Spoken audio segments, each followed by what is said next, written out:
Onassis Foundation.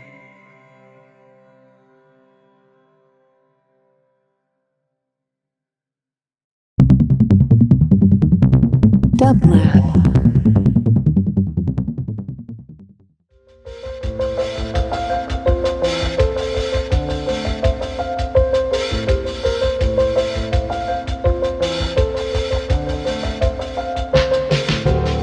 Welcome to the Quarantine Tapes, a daily podcast from Onassis, LA and Dublab. Hosted by Paul Holdengraber, this series chronicles shifting paradigms in the era of social distancing.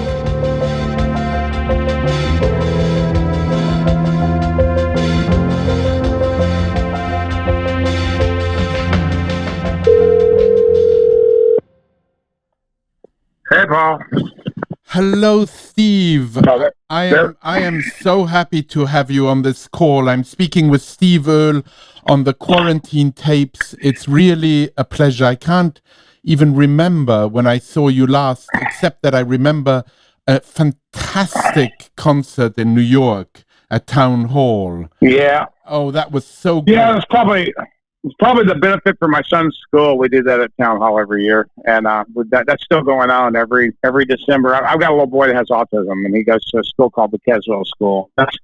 That's usually my one big New York play every year is that benefit for his school. I loved it. I remember the change of guitars, and I remember just the feeling. The feeling in that room was electric. I mean, it was just tremendous. I wonder, in this moment, first of all, where do I find you during these quarantine days? Nashville, Tennessee. I was in New York. I was in a show called Coal Country at the Public Theater that I wrote songs for, and I've been working on for 4 years, actually. And we were up and running, and we had a hit on our hands, and the theater's closed. So the theater's closed one day, and then the next day my son's school closed. And the day after that, the gym closed, and that was it. So I have a house in Tennessee, and it's in the country, and so I just decided to head for here. Plus, John Henry's mother's here, so I headed this way, and I guess on the 18th or something like that of last month, and I just I've been here ever since. How is it not playing? You had that hit on your hand, and how is it not playing at this moment? And what do you do with your time? Well, we would have probably. The thing is, we would have closed for sure day after tomorrow. We would have still been doing it. I'd be. It's Friday, so I'd be getting ready to go in and about right now probably. In New York, it's an hour later. I'm probably getting ready to go pick John Henry up at school, eat dinner with him, drop him off, and then go to the theater. And it's I just ignore that. There's not. It was tough, and it was tough for it was a big deal for me, a big deal for Jessica Blank and Eric Jensen because we've worked on this a long time. The people that wrote the script, but there are the actors, and the crew. Those people are out of work, and they're still out of work, and. I'm out of work too, but I've got some ability to absorb. That's not a lot. I mean, I mainly depend on live performance for my livelihood and my day job too. So that's not going to happen this summer. It doesn't look like. I mean, we still have some shows that are on the books, but they're canceling every day. And my guess is if I was a betting man, and actually I am, I would probably bet that you aren't going to see any live music anywhere in North America this summer, or probably any place in the world. And music online really doesn't do it. I mean, everybody's doing that now, but it's. Yeah, I'm getting ready to too. I've done some of it myself, and I'm going to do a live stream show to sort of launch my record's coming out anyway, May 22nd. We made that decision. I mean, the record label has the right to release it whenever they want to. But I agreed. I just think I want to get the record out there, and I am going to find a way for people to hear this record. It's one you can sit around and whinge about it all you want to, but we're doing what we're doing to protect other people. The masks are to protect other people when you don't know what you've been exposed to and you don't know what you're carrying, not so much to protect yourself. Right. And the distancing is for the same reasons. And people don't realize that. And my mom is 84 and on oxygen already. So I just, I've seen her once since I've been here. And that was yesterday. I finally, because I've been here in the house, hunkered down now for 5 weeks. And I just, nobody in the household's sick. And we were in New York, and then we were here. And it's just me and John Henry, the only people that have been in the house. So I take him to his mother's once a week and drop him off. And I go to the grocery store, and I've been very careful.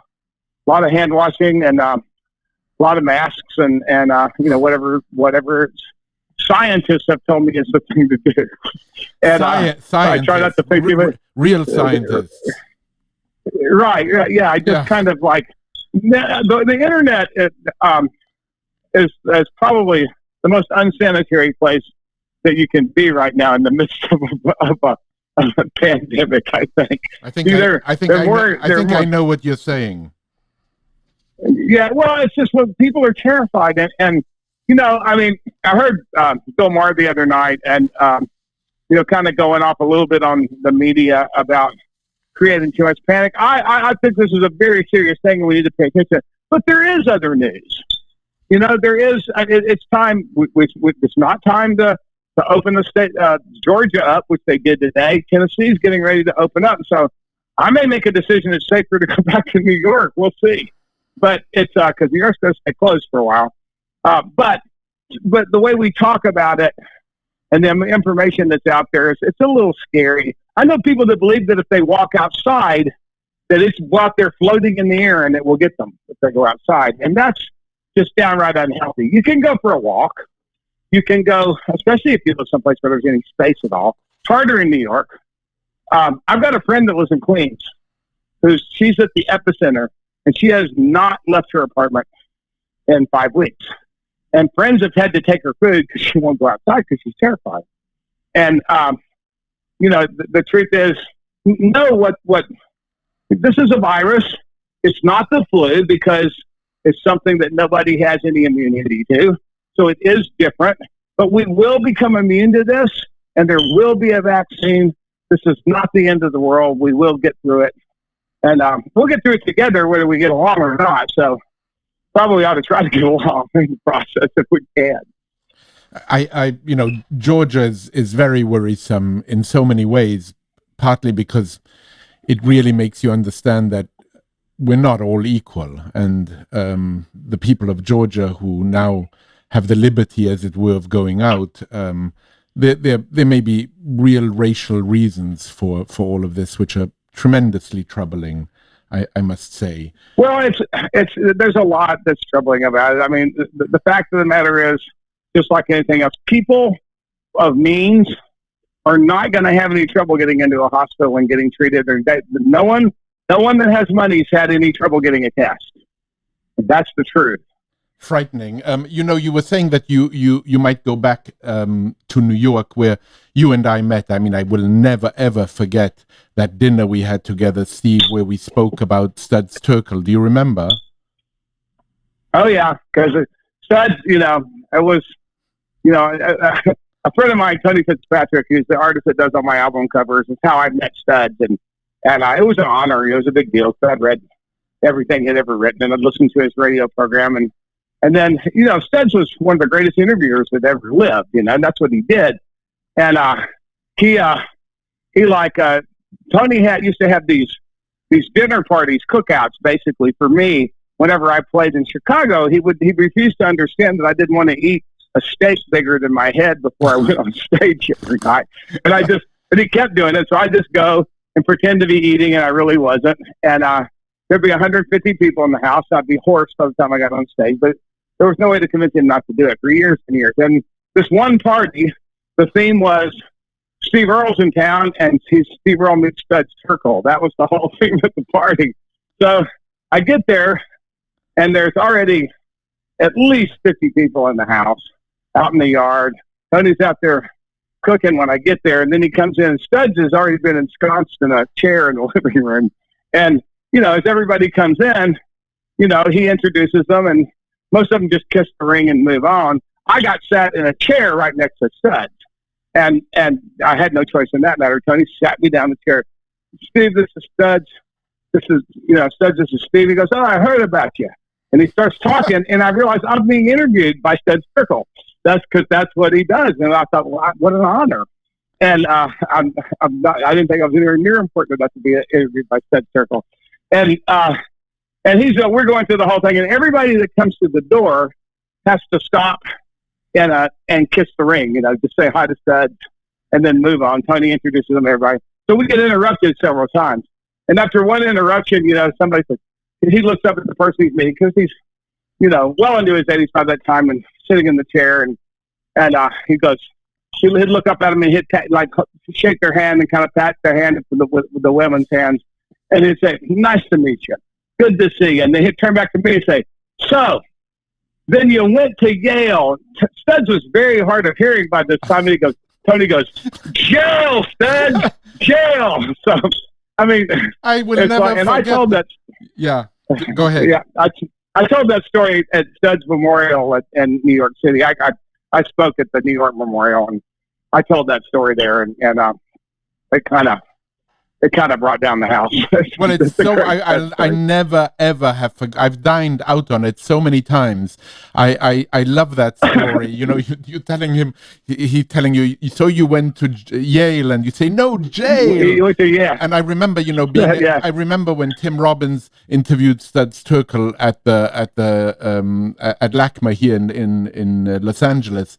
It was just fantastic. I mean, Studs, it's incredible. And the only reason Studs retired from doing interviews was he had become hard of hearing, and he just knew that hey, if I can't hear, I can't interview people. If I can't hear accurately, so he pulled the plug himself. He said that when his wife died of, I think he was married for over 60 years, people tried to set him up with other women, and he said, it's all fine and dandy, but they just don't know the songs.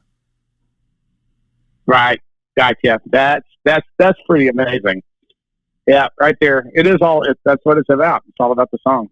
And I totally get it. I know. Is there a person better to say that to than you? And I was reading this article in the Arizona Daily Star in 2014. You said a lot of material is stuff you overhear. I don't understand people who ride the subway with headphones on because they are missing the song. It's one of the reasons I live here. I needed the input. I needed some place that was like sticking my finger in a light socket, basically. This you can't stick your finger in that light socket now. Yeah, and the shocking thing is, and I think we need to take. I'm not sure what the lesson to learn is, but there is a lesson and I'm still mulling it over. I was there when New York closed. And the first thing that went was culture. Broadway closed, Off-Broadway closed at the same time. And Broadway had made the decision the day before. We got a call as soon as that happened from the Public Theater where I was working, and we're asked to come to a meeting at 1 o'clock in the afternoon, and we did not go up that night. And live music ended the same night.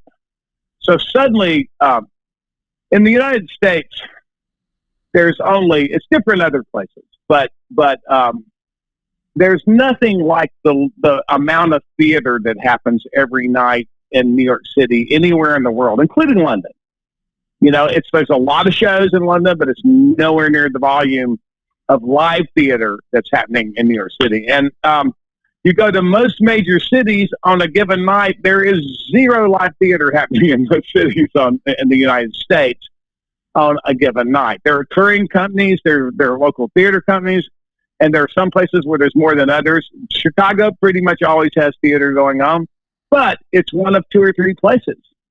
There's nothing like New York. And that's a big light going out in the world. All of those opportunities to develop live theater to me is like, I live in New York City mainly for two reasons: live theater and baseball. Those are the two things I need at this point in my life, and both of those things stopped. And baseball still hasn't happened this year. So you know, I don't,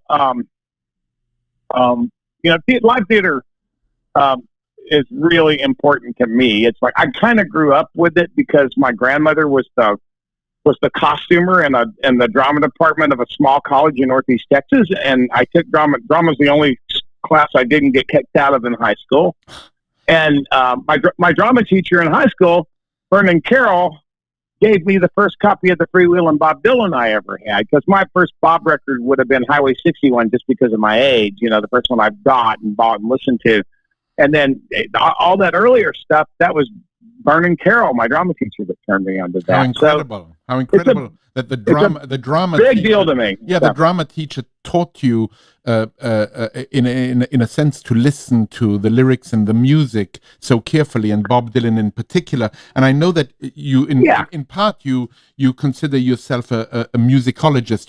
You're interested in the origin of songs. And you know, it reminded me, reading what you've said about Bob Dylan, it reminded me of that wonderful line attributed to Dostoevsky, who said that we all came out of Gogol's overcoat, or Nietzsche who said that, you know, philosophy is but a footnote to Plato. You feel that way with Bob Dylan. Can you tell us a little bit? I think Bob Dylan invented my job, and then he took all the air out of the room, and as he did it. And I don't think anyone's going to ever equal him. And I made peace with that. But I've never stopped trying. I wake up and try to write a song every single day. And I don't always do it, but I always try to write something. I don't, sometimes I'm working on something besides a song because I do other things. But you know, it's, the difference. I got into this sort of headbutting contest with a really famous academic musicologist / journalist on a panel that we were on once, and he was he's of the opinion that Bob Dylan isn't that big of a deal, and he believes that his theory is that people are born to write songs that are every bit as good as Bob Dylan, and it happened before Bob Dylan, it's happening after Bob Dylan. And his evidence for that was Robert Johnson, Chuck Berry, several other people. But Robert Johnson, don't make no mistake about it, the reason Robert Johnson is the song. It's not because he was the best guitar player in the world. He was a great guitar player, but there were guitar players that were every bit as good as he was. Skip James was every bit as good as he was. The reason that we think of Robert Johnson that way, even the legend of the Crossroads, comes from, you know, Son House. That legends aren't normally traceable right back to their source, but that's a 20th century legend, so it is. And Son House is the person that first said, and it got like recorded by somebody, that Bob Johnson went to must have sold his soul to the devil, because all I know is he went away and he came and he couldn't play shit, and he came back and he could play. And that's Son House is the person that said that. All those guys were jealous, and then maybe they couldn't put their finger on it, but it wasn't the way he played guitar. But Robert Johnson wrote every single song that the modern blues, the Chicago blues, is based on. It's based on one Robert Johnson song or another. So he's a very big deal. He was born to be a songwriter. Cole Porter was born to be a songwriter, and at a pretty literary level, simply because he was a hyper-literate person. He came from, his family probably would have been happier with him being, you know, writing plays or anything but pop songs, but that's what he liked, and that's what he did. But the difference is Bob did it on purpose, and he knew what he was doing. He knew he was Bob Dylan then. And the two most abused words in the English language are awesome and genius. And awesome almost doesn't mean anything anymore. Right. And I really try not to use it because of that. It's hard, but I try my success, especially because girls say it a lot, and I like girls. But it's one of those things that I just have to, you know, I don't. Awesome is like, it really irritates me. Genius, a genius is not a very smart person. There's no such thing as a genius IQ. That's a complete misnomer. A genius is a person that does something at a level that it becomes something that's never existed before. That it transcends the art form. That's literally what the word means. And very hard to emulate. That. And very hard to imitate, Absolutely. to emulate. Yep. Usually Yep. pretty badly. With your interest in the assassination of JFK, I'm wondering how you were struck. Particularly, it came out now. Was Murder Most Foul? I spoke about it a little bit with Roseanne Cash, who I also had on the quarantine tapes. For whom for whom Dylan is, I think, equally to you. Just. I mean, yeah, she's with us. Rose and I are pretty much exactly the same age, and it's and we've known each other as long as we've been doing this for a living. But it's no, it was a very big deal to me that there was this Bob Dylan song, and the idea of when I got a hold of Tempest, that was the first 10 years ago. That was the first Bob Dylan record that had just made me listen to it over and over again in a while. It always happens you can't ever count him out, and he'll do it eventually. But that one, for one thing, it was called Tempest for a reason. I think he intended not to write any more songs when he made that record. And a lot of people, that kind of went past them, but it's believed that, I'm an Oxfordian, but it's believed that whoever wrote the plays attributed to William Shakespeare, the last play it's been believed it was The Tempest for a long time. So I paid attention. And what I loved about that record was his fearless using big chunks of rock and blues songs. And he'd started a few records before with his version of Rollin' and Tumblin'. Of course he can take Rollin' and Tumblin' and write his own lyric and just call it Rollin' and Tumblin' by Bob Dylan because he's fucking Bob Dylan. And it's one of those deals that he invented this job, and he can do whatever he wants to. And that's literally true. That sounds weird, and it sounds like I'm giving somebody more power and more credit than they're due. And it would be true if it was anybody but Bob. So, and also that's another thing. We call him Bob now. Remember, we used to say Dylan, and these reverent hushed tones, and we call him Bob now. You know why? Why? Because Bob decided to be Bob. And I really, truly believe that at some point, Bob just kind of became Bob, and we all got it and started calling him Bob. So I don't, I think that there's the JFK part of it, anything that keeps the idea alive, because when I was growing up, there was no one that believed that one person committed that crime. And I, having killed some deer with a high-powered rifle before I stopped killing things, nobody, I've sat in that window. Nobody sat in that window and made that shot from up there. And, and no one I knew believed that Oswald acted alone. And it's become, I've even had a very dear friend of mine who's a journalist and a lefty, tell me, challenge me when I wrote Conspiracy Theory, when I wrote that song. And, he said, well, do you really believe all of that? And I said, yeah, I believe things happen pretty much the way Oliver Stone said they did. That's probably the closest account I know of. And it's as good a guess as any, but I don't believe it's what the Warren Report says. I said, do you believe in the Warren Report? He goes, yeah. And I pushed him on it, and he finally admitted to me that you couldn't be a credible journalist anymore if you professed any sort of doubt about the Warren Report and the idea that Oswald acted alone. We just systematically cleanse that particular by calling it a conspiracy theory. Some things are conspiracy theories, some things are conspiracies. Right. And it's just, I don't believe that one. I don't believe that that there's anything being hidden from us in the desert in New Mexico. Part of that's because my father was an air traffic controller, and I lived in El Paso, Texas, when all those flying saucers were being sighted, and my father didn't believe it. So I kind of trust that. But I don't know. Do you remember? I used to love the X-Files when it first came on. Yeah. And here's another conspiracy theory for you.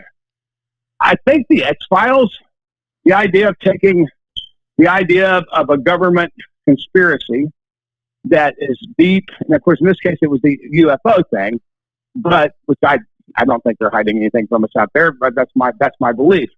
But the one episode is about this vast government conspiracy, which in the world of the show exists. It's real. But then the next episode, there's a werewolf or there's a vampire. And I think they systematically put, that kind of culture systematically put the Kennedy assassination and anything else that the government might have, and the same people that thought that eventually the same people that believed that there was a conspiracy that led to JFK's death were the same people that believed that we're hiding alien spacecraft and the bodies of alien astronauts in the desert in New Mexico. So, it's just an idea of just eroding, that idea. I don't think it's an accident. I think there's, some thought and some effort went into wearing us down to the point where a few generations later, most people accept the Warren Commission at face value. I still don't.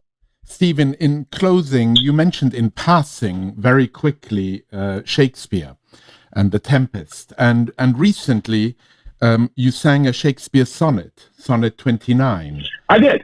And why that particular sonnet? I actually didn't have a. Go ahead. No. And I was going to say why that particular sonnet, and then in closing, I would love you to tell us what you're reading. Well, I can't. Unfortunately, the information you don't have before you ask that question is there was a challenge when my show closed at the Public Theater. There was the Public Theater itself, which does Shakespeare in the Park. That's what they're actually a Shakespeare company. That's who they are. That's how they started. Right.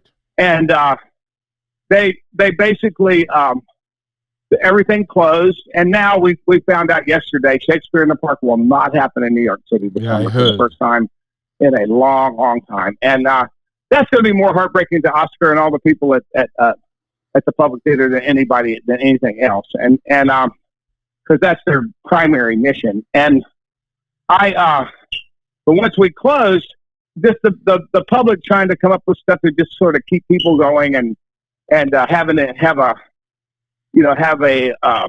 just a narrative out there with the audience, the Public Theater's audience, issued a Shakespeare challenge. It's a series, and there's several weeks into it. The first challenge was to interpret Sonnet 29, and I was one of the first people that was contacted. So I just arrived in Tennessee from New York. I've literally been here 24 hours, and I got on my phone, and I came up with this minor key blues melody for Sonnet 29, and it worked. I think I'm pretty proud of it. I'm going to do a more elaborate recording of it one of these days. My friend Paul Kelly, who's kind of in Australia, is sort of me and Bruce Springsteen in a bag of chips. He's the biggest singer-songwriter in Australia. He did a whole record of sonnets that he set to music, and so that was kind of cool to get to sort of answer that challenge, and it was sort of a Shakespearean double dog dare, is what it was. Steve, we could go on forever, and it's so wonderful to hear you, and I really hope that we meet soon again in person. And we'll watch for us. I don't know whether it'll be this summer, but as soon as we can, we're going to be back out on the road again. The new record comes out the 29th of May. It's called Ghosts of West Virginia. It's the songs that were in coal country and 4 other songs. It's about this coal mining disaster that happened 10 years ago, and it's about telling those people's stories. So watch for the record. It'll be out on the 22nd of the month, and we're going to find ways to make people aware of it. Yeah, and I'll help however I can. Thank you so very much, Steve, for taking this call, and stay well. And hopefully we will meet soon again. For the moment, I send you a virtual hug. Thanks, I need it. Appreciate it. We all do. Bye-bye. We all do. Absolutely. Bye. Bye, Steve. To support this show and Dublab's progressive programming, go to dublab.com/support.